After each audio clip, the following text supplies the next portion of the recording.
좋으신 하나님, 지난 한 주간 성가교회 몸된 교우들과 가정들과 자녀들을 주님의 은혜 가운데 동행하여 주시고 함께 인도하여 주셔서 감사를 드립니다.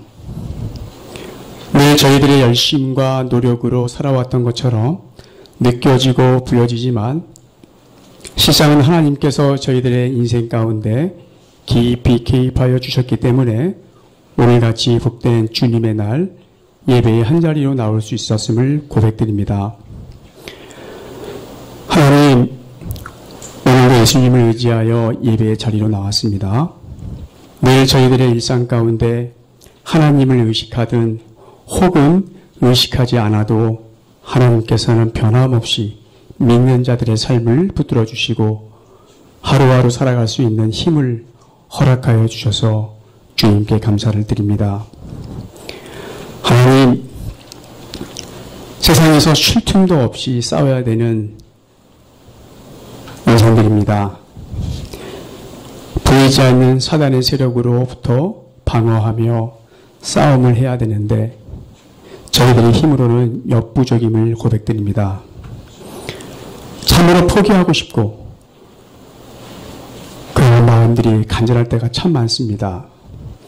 어떤 때에는 하나님을 의식하지 않고 세상과 적당히 타협하며 살고 싶은 욕망이 가득 찰 때도 있습니다. 하나님, 연약한 저희들을 도와주십시오. 직장에서 선교를 위해서 싸워야 됩니다. 학교에서도 기독학생으로서의 자신의 신앙을 위해서 싸워야 됩니다. 가정에서는 부모와 자녀들 간의 치열한 싸움을 하다 보니 저희가 참으로 하나님을 믿는 신자인가 의심될 때도 있고 그러한 저희들의 삶으로 인하여 지쳐가고 있습니다. 저희들의 신앙과 열심으로는 이 싸움을 이길 수 없기에 주님을 의지하여 이 자리에 나왔습니다. 하나님, 하나님의 말씀과 기도로 영적인 싸움에서 이길 수 있도록 저희들을 붙들어 주십시오. 하나님께 가까이 나아갈 수 있는 믿음을 저희들에게 허락하여 주십시오. 참으로 상하고 통회하는 심정으로 하나님 앞에 나오기를 소원합니다. 하나님의 뜻대로 근심하는 성령의 역사가 성가교회 가운데 있기를 소원합니다. 우리 모두가 하나님과 교회 앞에서 겸손하게 하여 주시고 자신들이 속해 있는 직장과 학교에서도 겸손한 마음과 행실로 기독교인들의 삶으로 드러나는 성가교회가 되기를 간절히 소망합니다. 하나님, 하나님을 먼저 믿고 신앙생활을 하고 있는 부모들은 자녀들에게 디딤돌의 역할을 하고 있는지 아니면 거친 돌이 되어 깊은 상처만 주고 있었는지 저희들의 삶을 되돌아보게 됩니다. 또한 사회와 직장과 믿지 않는 사람들 속에서 믿는 저희는 그들 안에서 디딤돌의 역할을 하며 살아왔는지 아니면 거친 돌이 되어 하나님 앞으로 나아오는 것을 방해하고 있었는지를 저희들의 신앙의 삶을 되돌아보게 됩니다. 하나님, 우리 믿는 자녀들과 자손들은 먼저 신앙생활을 했던 부모님들의 신앙과 삶을 훗날 어떻게 평가하고 기억되려는지요. 참으로 이 일을 생각하면 두렵고 떨리기만 합니다.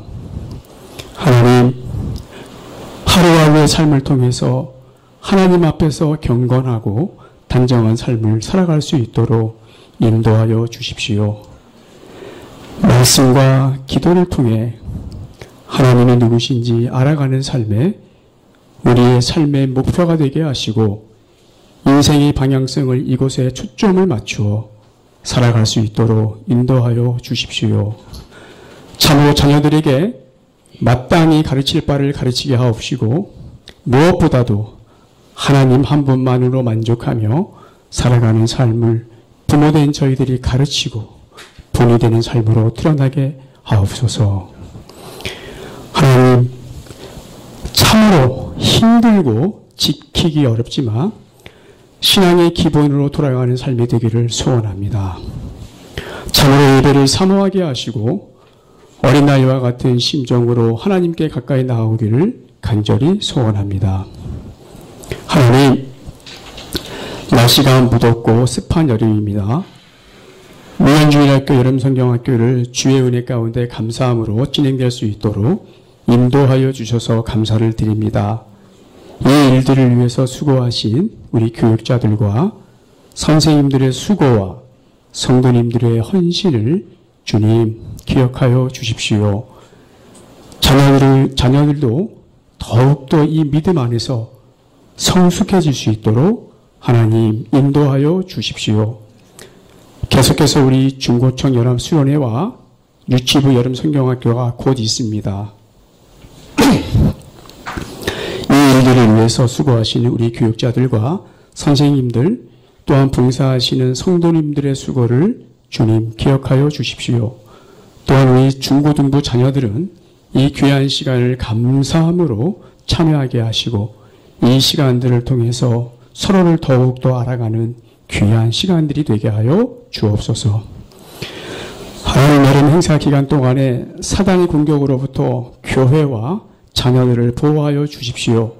참으로 교회가 할 수만 있다면 저희 모두가 함께 기도하는 귀한 시간들이 되게 하여 주옵소서. 하나님, 우리 예배 가운데 저희들의 삶을 드려 귀한 예물을 드렸습니다. 많은 것 중에 일부가 아닌 과부가 드린 헌금을 보시고 칭찬하셨던 주님께서 저희들의 삶과 정성을 기뻐 받아 주십시오. 또한 이 예물이 쓰여지는 곳곳마다 주님의 귀한 손길들로 드러나게 하옵소서. 오늘도 이 아침에 성삼위 하나님께 귀한 찬양을 올려드리는 성가대를 주님 기억하여 주십시오. 아름다운 찬양을 드리는 예배 가운데 하나님께서 기뻐 받아 주시고 찬양을 듣는 저희에게는 아멘으로 화답되는 귀한 찬양이 되게 하여 주옵소서. 하나님, 무더운 여름 날씨에 군에 가서 수고하는 우리 주의 청년들을 기억하여 주시고 하나님께서 청년들의 믿음과 삶을 지켜주시기를 소원합니다. 하나님, 오늘 이 아침에 저희에게 귀한 말씀을 선포하시는 우리 목사님을 위해서 기도를 드립니다.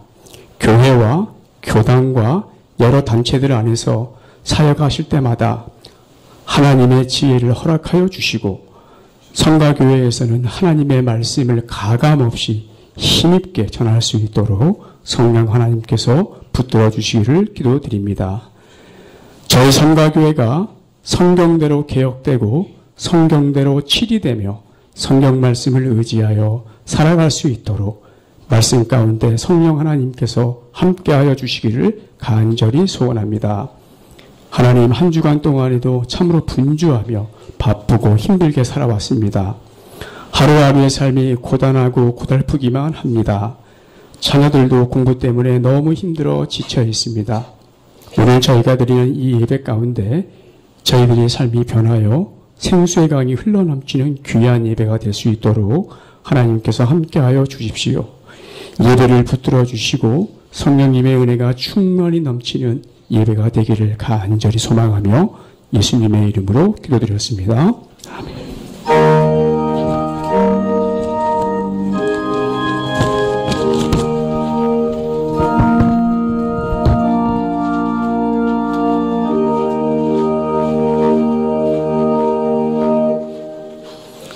말씀은 마태복음 10장 5절부터 10절까지 말씀입니다.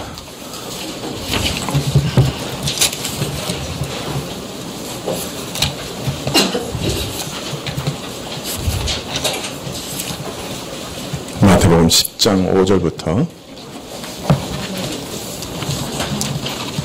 10절까지 말씀입니다.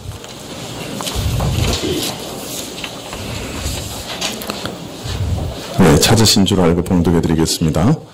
마태복음 10장 5절입니다. 예수께서 이 12를 내어보내시며 명하여 가라사대 이방인의 길로도 가지 말고 사마리아인의 고을에도 들어가지 말고 차라리 이스라엘의 집에 잃어버린 양에게로 가라. 가면서 전파하여 말하되 천국이 가까웠다 하고 병든 자를 고치며 죽은 자를 살리며 문둥이를 깨끗하게 하며 귀신을 쫓아내되 너희가 거저 받았으니 거저 주어라. 너희 전대에 금이나 은이나 동이나 가지지 말고 여행을 위하여 주머니나 두벌옷이나 신이나 지팡이를 가지지 말라. 이는 일꾼이 저 먹을 것 받는 것이 마땅하니라. 네.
감사합니다.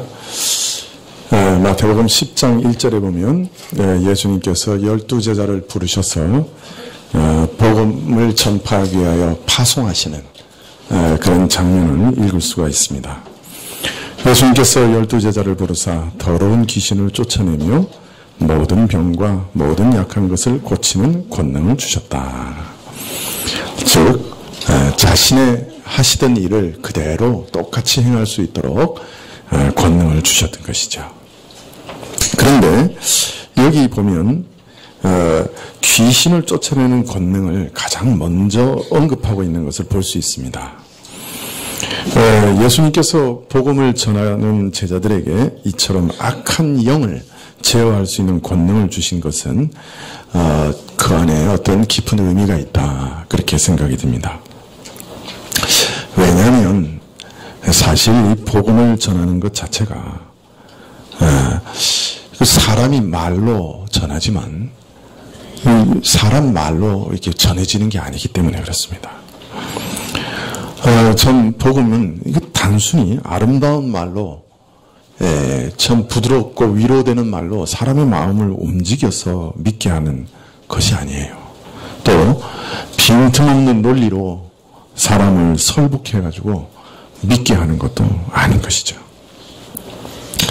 복음을 전하는 일은 사실은 눈에 보이지 않는 강한 영적 세력에 얽매여서 하나님을 거스르면서 살아가는 사람들로 하여금 그 얽매임에서 벗어나게 하는 일이요, 하나님을 반역하는 영적 반역과 하나님을 알지 못하는 영적 무지에서 벗어날 수 있도록 도와주고 또 하나님의 능력으로 그런 사람들을 풀어내는 일이 함께 있는 것이기 때문에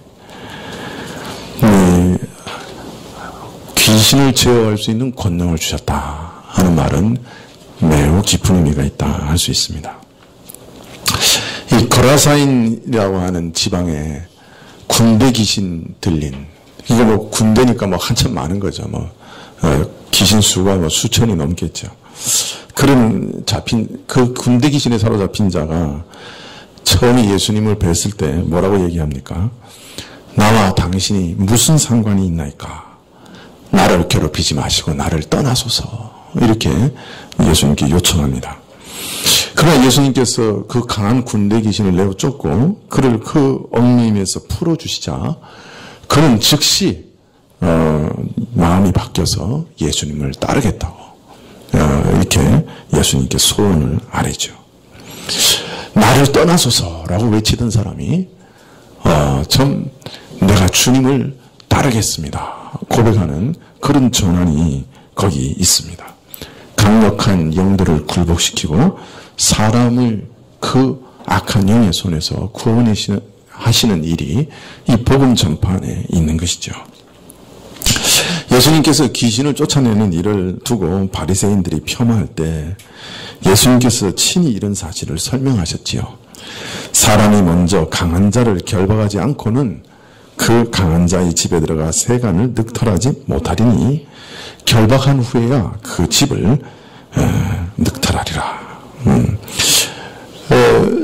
마치 사람은, 믿지 않는 사람은 어떤 상황에 처해 있냐 하면 강한 악한 영이 그 사람을 자기 소유로 삼아가지고 딱 지키고 있는 그런 상황이라는 거예요. 마치 집주인 행사하는 것처럼 그 사람을 이렇게 자기 소유로 삼아서 좌지우지하고 있는 것이죠.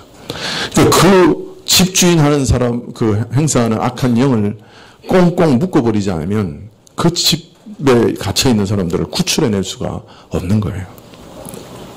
예수님의 일이 뭐냐면 그 강한 영들을 먼저 결박해서 무력하게 하시고 또 그 악한 영들에게 얽매여 있는 사람들을 구출해내시는 일이었다.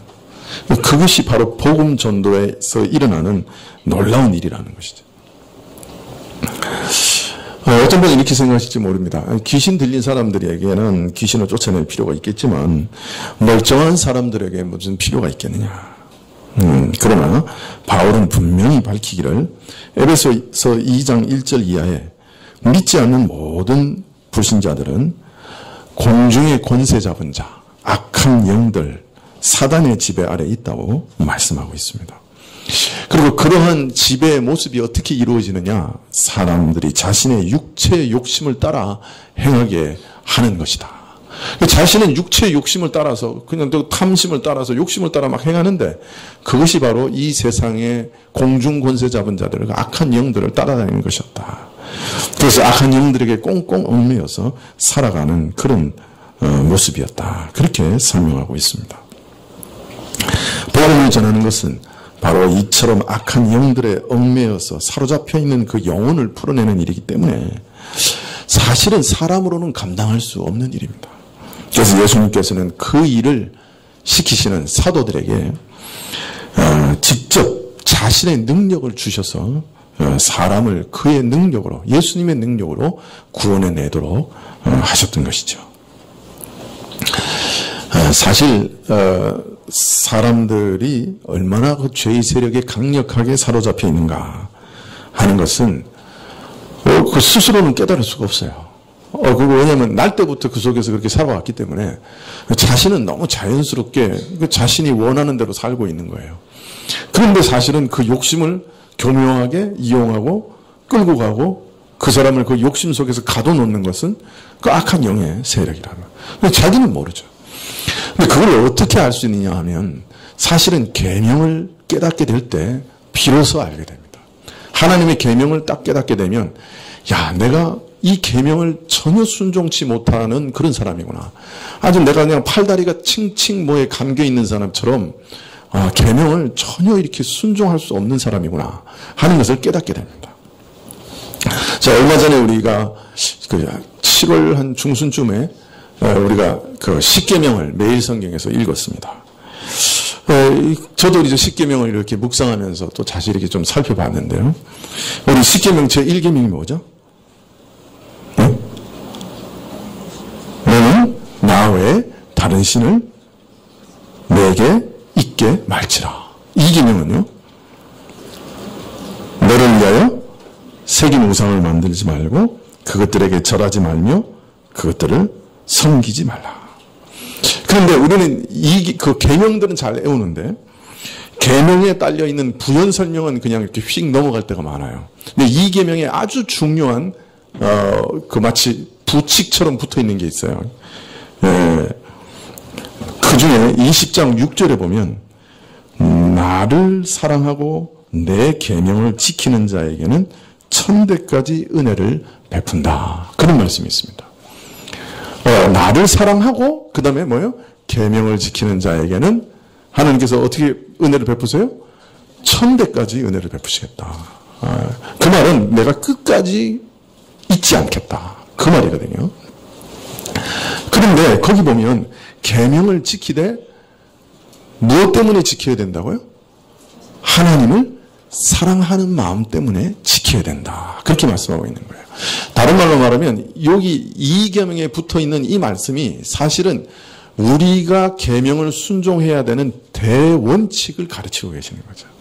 이게 더 중요하죠. 어떤 면에서는. 뭐 안 중요한 건 없지만은 그러니까 10계명 자체보다 10계명을 어떤 자세로 지켜야 하느냐 하는 이 설명이 정말로 중요한 거죠. 우리가 계명을 지키는 일에 있어서 항상 전제되어 있어야 되는 것이 있는데 그것은 바로 하나님을 사랑하는 것이라는 거예요. 하나님의 모든 계명은 하나님을 사랑하는 동기로 지켜야 된다. 그것이 계명을 참되게 지키는 것이죠. 계명을 하나님을 사랑하는 마음 없이도 지킬 수 있습니다. 형벌이 두려워서 지킬 수도 있죠. 또 내가 이런 계명을 지키면 어떤 유익을 얻을 것이다 해서 지킬 수도 있습니다. 11조를 내라고 하는 계명을 많은 사람들이 지킬 때 어떻게 생각합니까? 내가 이 11조를 내면 하나님께서 많이 갚아주실 것이다 하는 기대감으로 내는 사람들도 있는 거죠. 그러니까 자신의 유익을 위해서 계명을 지킬 때도 있습니다. 또 심지어는 교회에서 내가 참 경건한 사람이다 하는 것을 보여주기 위해서 계명을 지키는 사람도 있습니다. 그래서 계명을 지키되 여러 동기로 지킬 수 있지만 가장 합당하게 지키는 것, 즉 하나님이 인정하시는 것은 하나님을 사랑하기 때문에 계명을 지키는 것이에요. 자, 우리가 왜 우상을 버립니까? 하나님을 사랑하기 때문에 우상을 버려야 되는 거예요. 왜 하나님의 이름을 망령되이 일컫지 않으려고 조심합니까? 하나님을 사랑하고 존중하기 때문에 그래요. 그래요. 자, 그러면 왜 부모님을 공경해야 됩니까? 하나님을 사랑하기 때문에 공경하는 거예요. 왜 내가 손해가 나더라도 거짓 증언하면 안 됩니까? 내가 하나님을 사랑하니까요. 내가 손해 나는 것보다 하나님을 사랑하는 그 마음이 내 마음에 더 크기 때문에 계명을 지키는 거예요. 계명을 지키는 근본적인 이유와 동인이 하나님을 사랑하는 마음 때문이어야 한다. 즉, 이 마음이 하나님이 인정하시는 마음이다.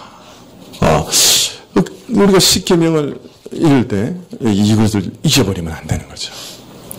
또 제가 이렇게 쭉 읽다가 십계명을 읽다가 10번째 계명을 읽었습니다. 10번째 계명이 뭐죠? 내 이웃의 집을 탐내지 말라. 내 이웃의 아내나 그의 남종이나 그의 여종이나 그의 소나 그의 나귀나 무릇 내 이웃의 소유를 탐내지 마라. 내 이웃의 자동차를 탐내지 말지니라. 현대로 말하면 그런 것도 들어있을 거예요. 그죠? 자, 그런데 제가 이제 그 말씀을 읽으면서 갑자기 생각이 났습니다. 자, 이 말씀을 7계명과 연결해서 읽으면 어떻게 될까? 자, 내 이웃의 아내를 탐내지 말라. 그렇게 말씀하셨잖아요. 근데 그것과 7계명을 연결해서 읽으면 어떻게 됩니까? 7계명이 뭐죠? 가늠하지 말지니라. 자, 그러니까 내 이웃의 아내를 탐내지 말라 하는 말씀하고 가늠하지 말라 하는 말을 연결해서 읽으면 어떻게 됩니까?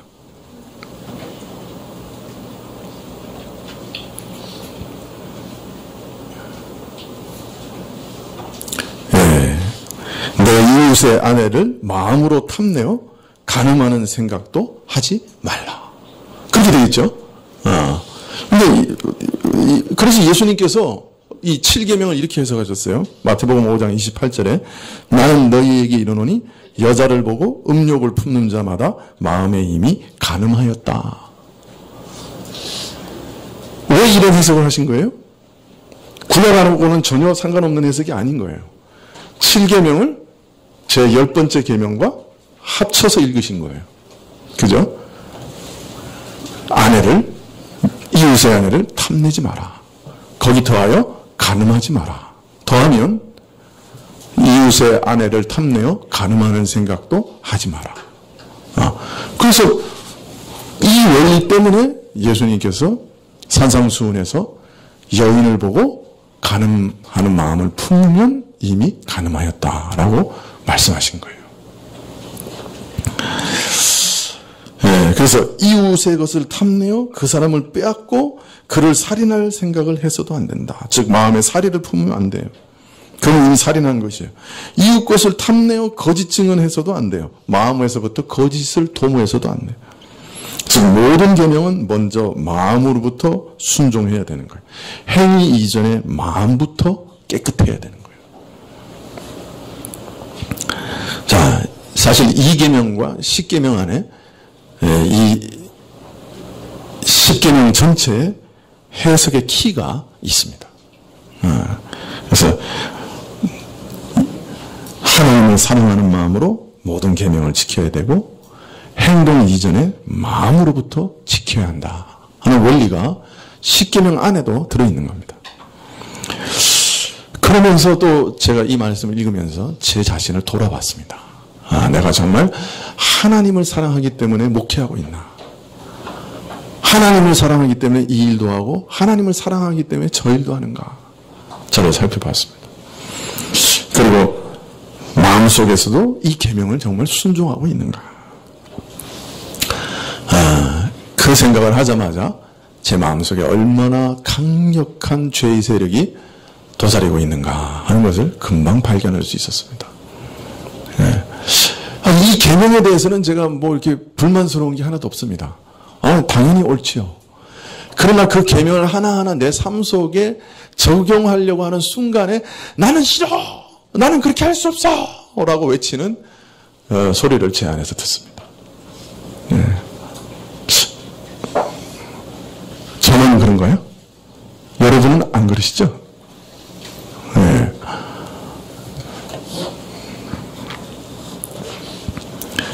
사람으로 어떻게 그렇게 할 수 있습니까? 라고 우리는 외치게 되죠. 여러분, 우리 안의 죄의 세력은 이러한 계명이 우리에게 와닿을 때 비로소 그 정체를 드러냅니다. 그리고 그것이 얼마나 무서운 건지 알 수 있게 되는 것이죠.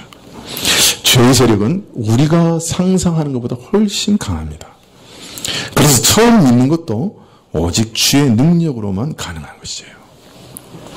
이미 믿는 분들은 이렇게 말하겠죠. 내가 참으로 어렵고 힘든 때, 내 영혼이 참 지치고 곤비하고 깊은 절망에 빠졌을 때 내가 하나님의 복음을 전해 들었습니다. 그 속에서 하나님의 은혜와 사랑을 내가 들었습니다. 그래서 내가 믿었습니다. 물론 이렇게 말할 수 있는 게 사실입니다. 내가 믿었습니다. 그러나 더 깊은 차원에서 말하면 그 사람은 하나님의 이끌림에 의해서 믿게 된 것입니다. 하나님께서 그의 복음의 능력으로 악한 영의 세력을 풀어주셔서 믿게 된 것이에요. 하나님께서 먼저 우리를 사랑하시고 택하시고 때가 되어 복음으로 우리를 부르셨습니다. 그 복음의 능력으로 우리를 믿게 하신 겁니다. 믿는 것은 사람의 힘으로 되는 것이 아닙니다. 사실 온 힘을 다해 믿으려고 애를 써보면 압니다. 믿자고 결심하고 해서 믿어지는 게 아닌 것을 압니다. 믿으려고 애를 쓰면 쓸수록 내 스스로 믿을 수 없다는 사실만 더 분명히 알 수 있습니다. 믿음은 모든 면에서 적용돼야 되잖아요. 근데 어떤 때는 근심 걱정 생기죠. 건강에 대해서도 걱정 관심 생기고 앞날에 대해서 먹고 사는 일에 대해서도 걱정 관심 생기고 내가 결심하면 내가 믿어야지. 하나님 약속이 있잖아. 언제 굶겨 죽인다고 그러셨어? 돌보신다고 그랬잖아. 믿어야지. 근데 믿으십니까? 평안이 싹 찾아오고 걱정 근심이 사라지고 근심의 건강에 대한 그런 답답함이 싹 사라집니까? 믿어지면 그게 되는 거예요. 그죠? 근데 내가 믿어야지 아무 결심한다고 해서 믿어지는 게 아니라 하나님이 힘 주셔야 믿어지는 겁니다. 처음 믿을 때도 마찬가지예요. 하나님이 우리 안에 거스리고 반항하는 그 악심을 그의 성령의 능력으로 그의 말씀의 능력으로 굴복시키실 때 비로소 우리가 믿게 되는 거예요. 그래서 정말 믿고 싶은데 잘 안 믿어진다 그러면 기도해야 돼요. 내 안에 하나님을 반역하려고 하는, 하나님께 반항하려고 하고 거역하려고 하는 그 악심을 하나님의 성령의 능력으로 깨트려 주십시오 라고 간절히 기도해야 돼요. 네. 그게 믿는 방법이에요. 우리가 믿음 후에도 우리 안에서 죄의 세력을 하나님께서 깨트리시고 그 앞에 무릎 꿇게 하셔야만 참 우리가 계명을 순종할 수가 있습니다. 하나님을 외면적인 외식이 아니라 하나님을 사랑하면서 마음으로부터 변화되어 순종할 수 있게 되는 일은 그 하나님의 능력인 것이죠. 참 수없이 말씀을 들어왔습니다만은 이때까지 이상하게 듣는 둥 마는 둥 내 마음에 아무런 움직임이 없었어요. 그런데 아무 흔적도 남기지 않았던 그 말씀이 어느 날 듣는 순간에 그 끈질기고 모질고 악하게 그 반항하던 내 마음을 싹 바꾸는 거예요. 마치 눈 녹듯이 녹아 풀리면서 순종하게 되는 겁니다. 지금까지 불가능한 것이 가능하게 되는 거예요. 그것도 기쁨으로 순종할 수 있게 되는 거예요. 그게 하나님의 능력입니다. 그래서 우리는 날마다 내 모질고 악한 마음, 이 악하고 반항하는 마음을 고쳐주셔서 완악한 마음을 부드럽게 해주십시오 라고 기도할 필요가 있습니다. 나를 그래서 새 사람으로 살아가게 해주십시오 기도할 필요가 있어요. 하나님의 말씀이 내게 임할 때, 능력으로 임할 때 그 이상해 우리 마음이 그 딱딱한 마음이 부드럽게 됩니다.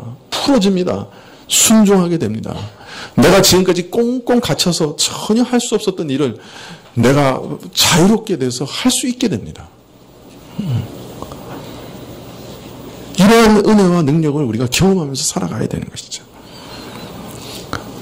바울 사도는 그러한 일들을 끊임없이 경험하기를 원해서 그 예수께 붙잡힌 바 된 그것을 나도 붙잡으려고 날마다 달려간다고 그렇게 얘기하고 있습니다.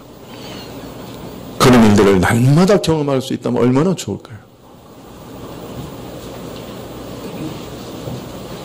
아마 평강의 강물이 우리 마음속에 넘쳐 흐르게 될 겁니다.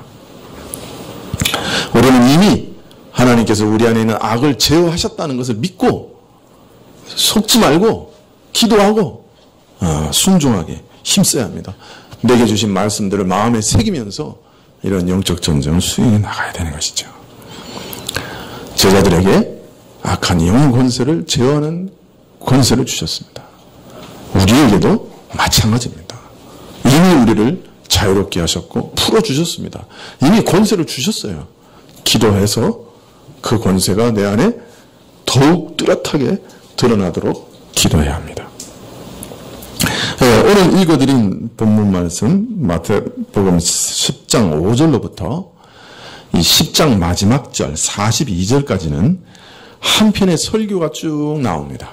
이것은 예수님께서 12제자를 파송하시면서 저들에게 말씀하신 긴 설교죠.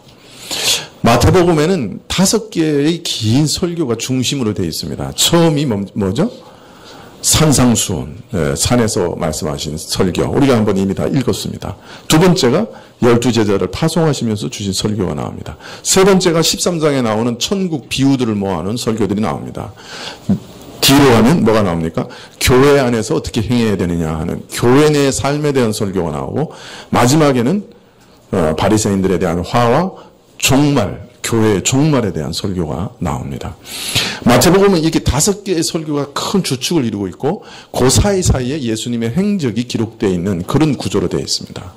우리가 마태복음에는 이 5개의 설교가 굉장히 중요하고 중심적인 것이죠. 오늘 우리가 마태복음 10장 5절로부터 마지막 절까지 또 두 번째 설교를 보게 되는 것입니다. 지금까지 9장 마지막 부분에서 지금까지는 이 설교의 배경이라고 할 수 있죠. 그래서 예수님께서 정말 양들이 다 흩어져 있는 그런 이스라엘의 상황을 보시고 목자를 보내시기를 기도하시고 또 참된 목자로 임하셨고 또 자신과 똑같은 일을 할 동역자들을 세우시는 일을 우리가 지금까지 읽은 겁니다. 그리고 지금 10장 5절부터는 자신의 제자들, 복음 사역자들에게 주시는 권면에 대한 긴 말씀이 기록되어 있습니다.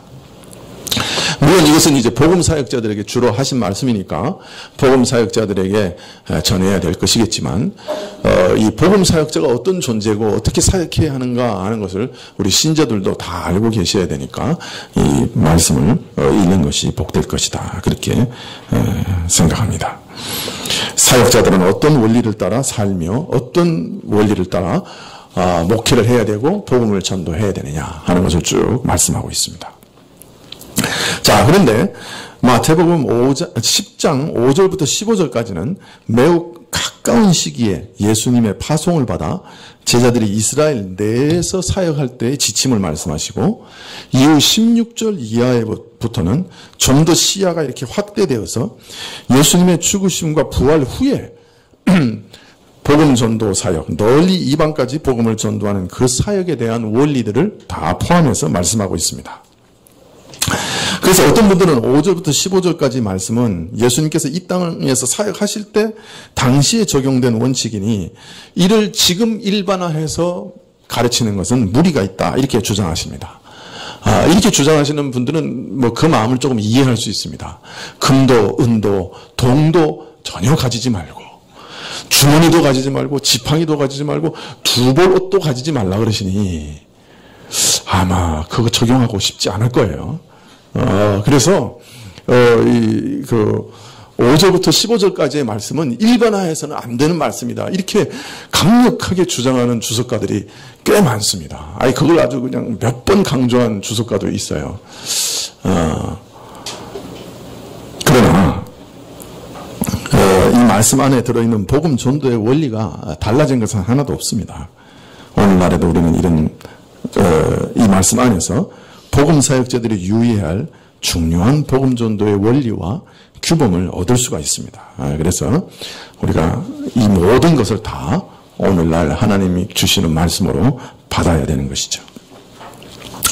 자, 12제자를 세우시고 저들을 파송하시면서 예수님께서는 먼저 저들에게 전도의 대상이 누군가 하는 것에 대해서 가르쳐 주십니다.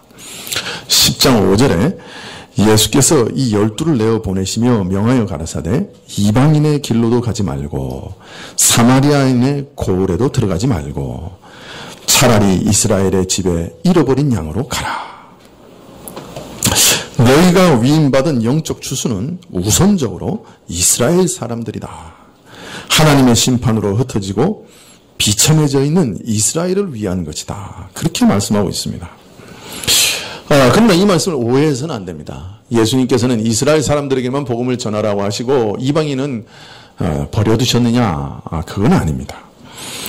먼저 예수님의 생애를 봐도 그 생애 초창기에 이미 사마리아 여인에게 복음을 전하셨습니다. 요한복음에 나오죠. 그리고 그 사마리아 여인, 우물가에서 만난 사마리아 여인 때문에 그 동네 사마리아 사람들 전체가 다 예수님께로 나왔다. 그렇게 기록하고 있죠. 또 이방인 중에는 그 죄로 인해 다 멸절시키라고 하셨던 가나안인이 있었는데 그 가나안인인 수로보니게 여인에게 예수님께서는 또 은혜를 베푸시고 복음을 전하셨습니다. 그러니까 예수님 생애 당시에도 이미 이방인들과 또 사마리아인에게 복음을 전하셨던 것이에요.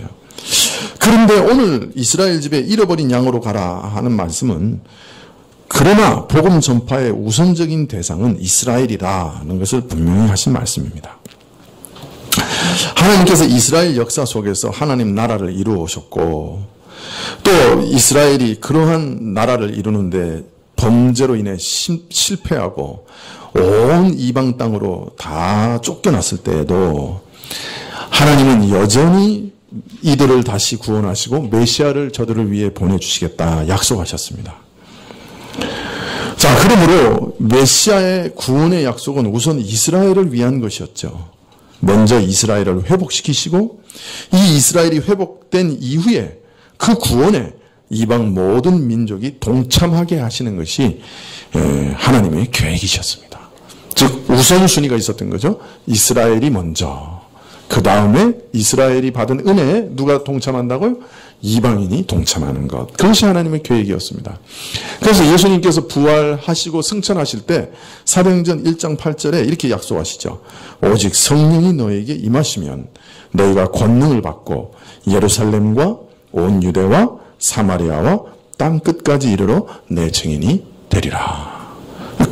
복음 전도에 그러나 분명한 순서가 있었어요. 예루살렘, 이스라엘에게 먼저, 그 다음에 사마리아인에게, 그 다음에 이방인에게. 이것이 복음의 전도의 순서였습니다. 하나님의 구속의 역사 가운데 이 구원을 우선적으로 이스라엘에게 주셨던 것이죠.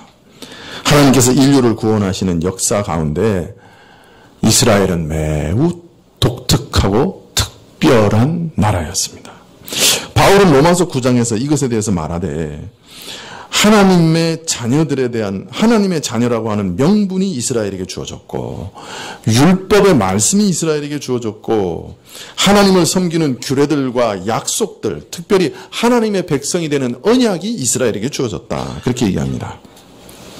그리고 마지막으로 가장 중요한 것이 그리스도께서 그들 가운데 유대인으로 이스라엘인으로 출생하셨다. 그렇게 말씀합니다.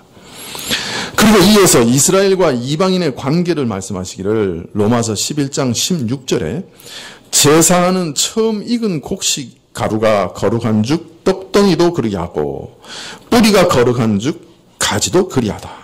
즉 이스라엘은 구원의 처음 익은 곡식 가루요. 이스라엘은 뿌리라. 어떤 면에서 구원의 뿌리라. 즉 이스라엘이 하나님의 구원의 역사의 시작과 뿌리가 된다. 그러면 이방 신자는 이러한 이스라엘의 역사 흐름 속에 끌어들여진 것, 즉 가지에 접붙임을 받은 존재다. 그렇게 말씀하고 있습니다. 이런 의미에서 영적 추수의 시작은 이스라엘에게 먼저 전파되어야 하는 것, 먼저 시작되어야 하는 것이다 라고 말씀하고 있는 것이죠. 자, 10장 7절에 보면 이 영적 추수의 구체적인 내용에 대해서 말씀하고 있습니다. 위임받은 영적 추수를 또한 제자들이 어떻게 감당할 것인가 하는 것도 가르치고 있습니다. 10장 7절에 보면 가면서 전파하여 말하되 천국이 가까웠다 하고 병든 자를 고치며 죽은 자를 살리며 문둥이를 깨끗하게 하며 귀신을 쫓아내되. 먼저 무엇을 전해야 되느냐, 그 구체적 내용을 대해서 하나님의 나라가 가까웠다고 외쳐라.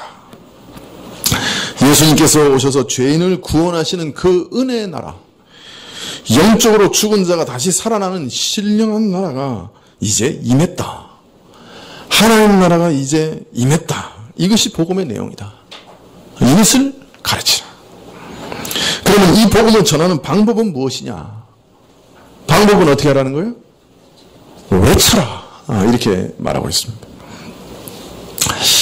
우리가 전도하다 보면 참 어떤 때는 답답하죠. 예수님께서 당신을 사랑하셨습니다. 예수님 믿으면 당신의 죄를 사함 받습니다. 하고 이렇게 얘기하면 전하면서도 어떤 생각이 들어요?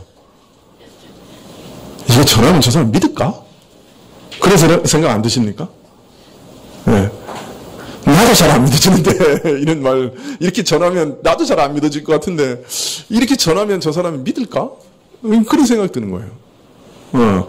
그래서 성경에 보면 고린도전서 3장에 보면 이걸 뭐라 그러냐면 전도의 뭐라 그래요? 2장인가요? 고린도전서 2장? 전도에 미련한 것이다. 예, 전도에 미련한 것이다. 그러나 하나님의 미련한 것이 사람의 지혜로움보다 더 지혜로운 거죠. 예. 이 복음 전도라는 것 자체가 처음부터 어떤 거예요?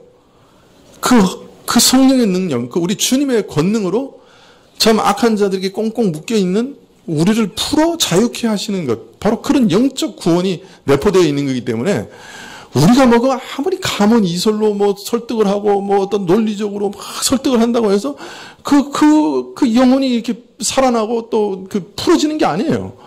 그러니까 다른 방법이 없단 말이에요. 어떤 면에서. 그래서 어떻게 하라네요? 외치라.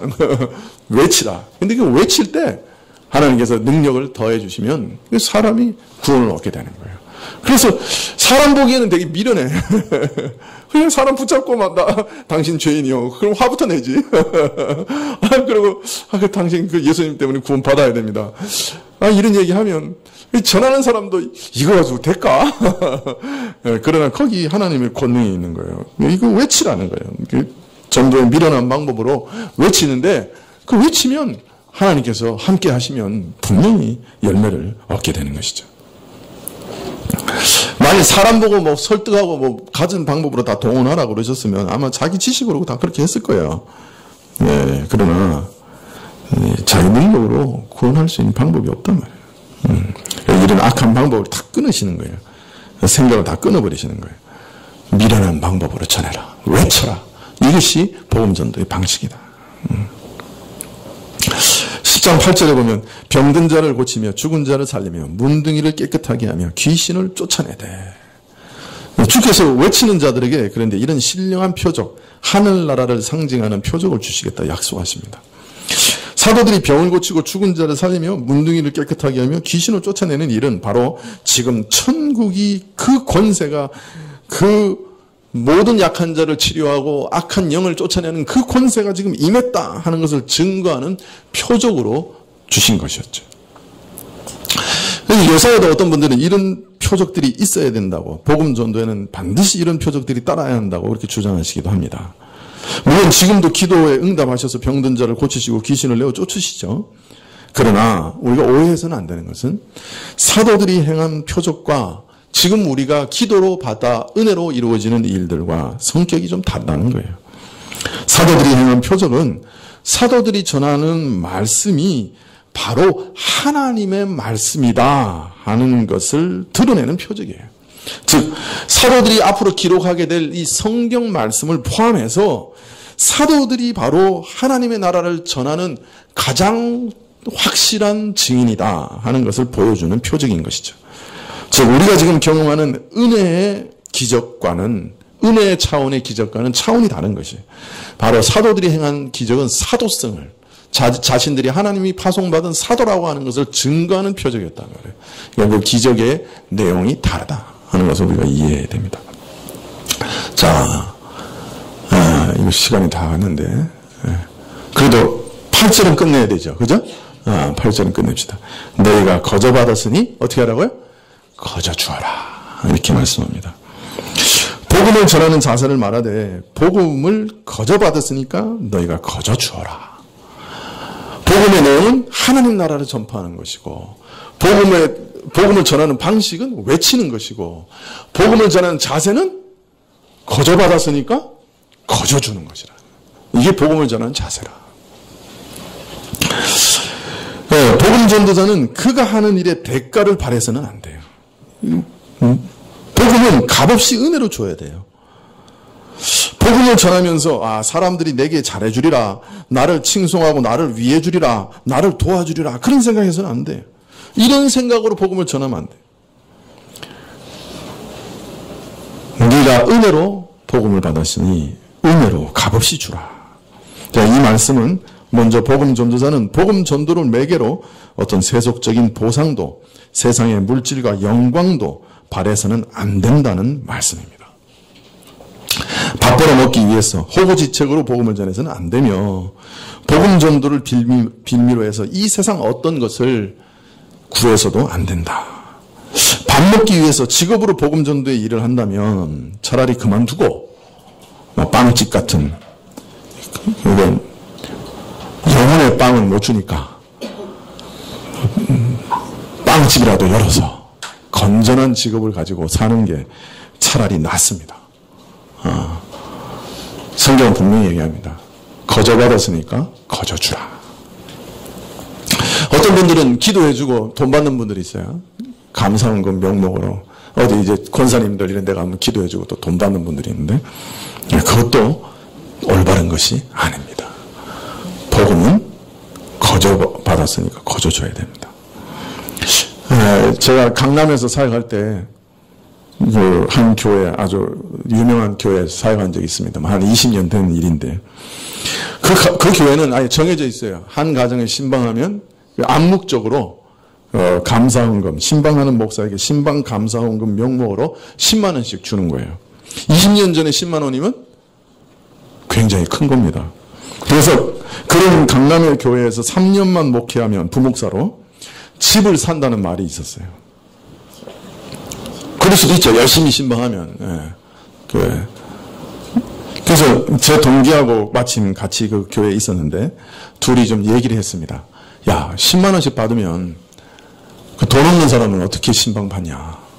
신방 요청하지도 못하겠다. 우린 받지 말자.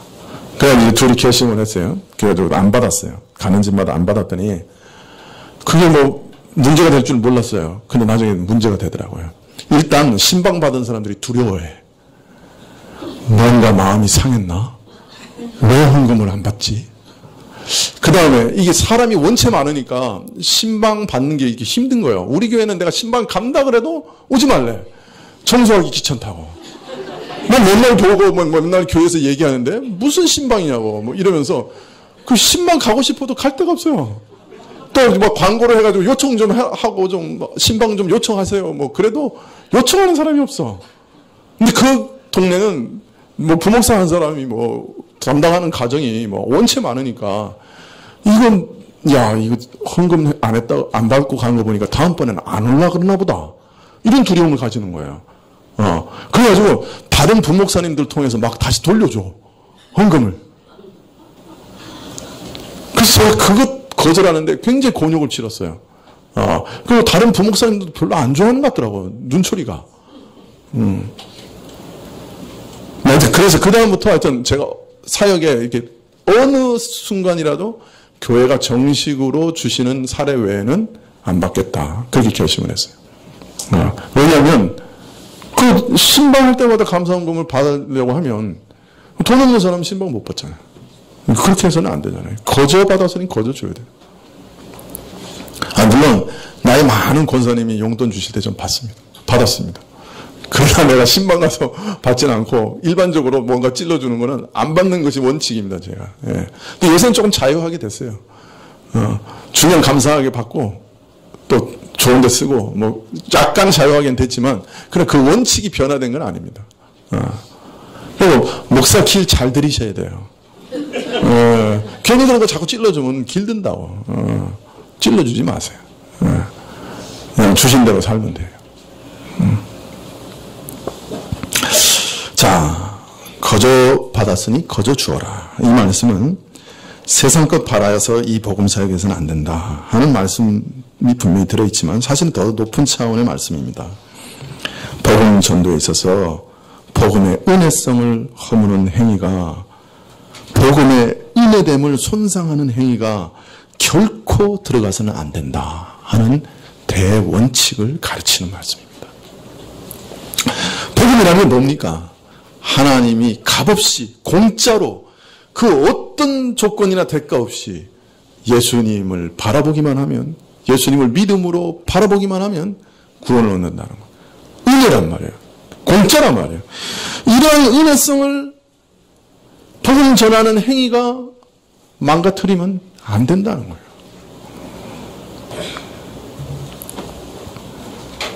복음의 은혜성을 손상하는 그 어떤 것도 복음 전도에 들어가서는 안 된다. 이 천국은 거저 주어지는 나라예요. 우리는 어떤 대가를 치르고 받는 게 아니란 말이에요. 하나님으로부터 은혜로 받은 나라라고 하는 사실을 복음 전도 방식에도 분명히 드러내야 된다. 전하는 자세이나 내용이나 형식에 있어서, 방법에 있어서 복음은 값없이 주어지는 것이라고 하는 것을 분명히 드러내야 된다. 그렇게 말씀합니다. 바울은 이것을 드러내기 위해서 가는 곳마다 자기가 자비량해가지고 텐트를 만들어가면서 저 사람이 돈 벌기 위해서 복음 전하는 건 아니냐, 그런 것, 그죠? 저 사람이 먹을 것 입을 것 얻기 위해서 복음 전하는 거 아니냐, 그런 오해 주지 않기 위해서 자기가 손수 벌어가지고 복음을 전했어요. 왜 그렇게 했느냐? 원칙이 그거거든요. 복음의 은혜성을 훼손하는 방식이 조금이라도 복음 전도에 들어가서는 안 된다. 아무것도 모르는 이방인에게 복음 전하는데 잘못하면 복음의 은혜성이 훼손될 것 같아서 바울은 조심해서 자비량하는 거예요. 요사이 돈이 없으면 교회 다니지 못한다, 그런 얘기가 공공연하게 들려옵니다. 정말 이거는 좀 가슴을 치고 땅을 칠 일이에요. 우리 목회자들이 가장 근본적인 복음의 원칙을 훼손하고 있는 겁니다. 복음 전도의 대원칙은 복음의 그 은혜성을 훼손해서는 안 되는 것입니다. 기도하시겠습니다.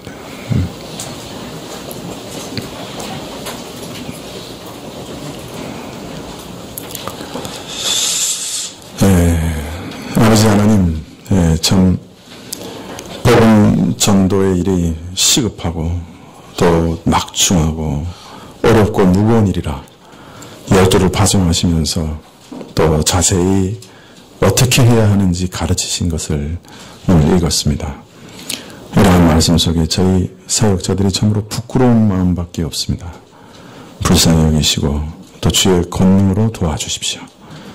우리 신자들도 복음 전도의 그 막중함과 그 특징을 잘 이해하고 또 교회로서 잘 이 일들을 감당할 수 있도록 분별하는 영들을 허락하여 주시기를 간절히 기도합니다.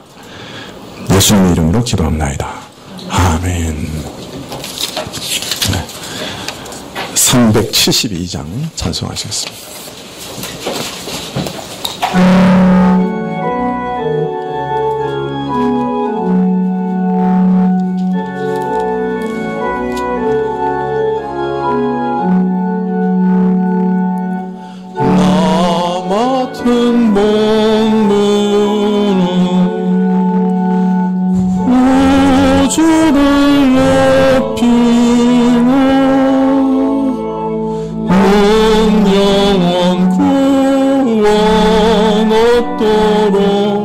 잘 인도함이라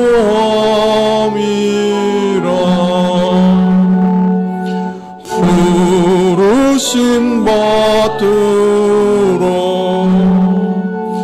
내 형제 살리며 구주의 뜻을 따라서 내 청성다리 주 앞에 모든 일 잘 행케 하시고 이후에 주를 배울 때 상 받게 하소서. 나 항상 깨어서 늘 기도드리며 내 믿음 변치 않도록 날 도와주소서.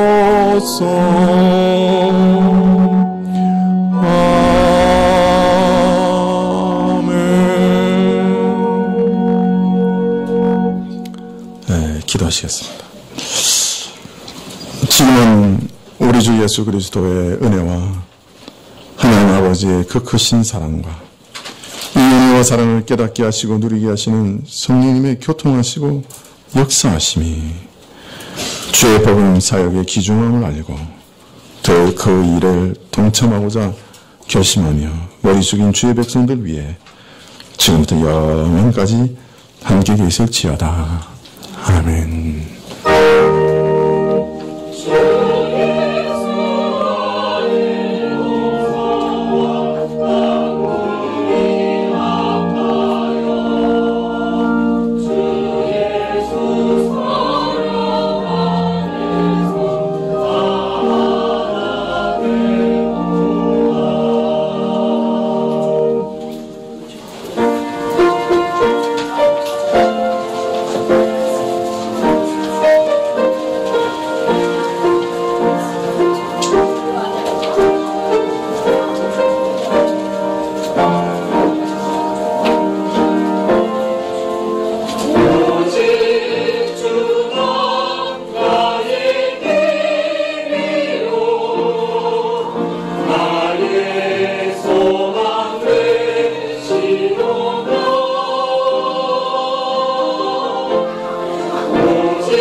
주시옵소서.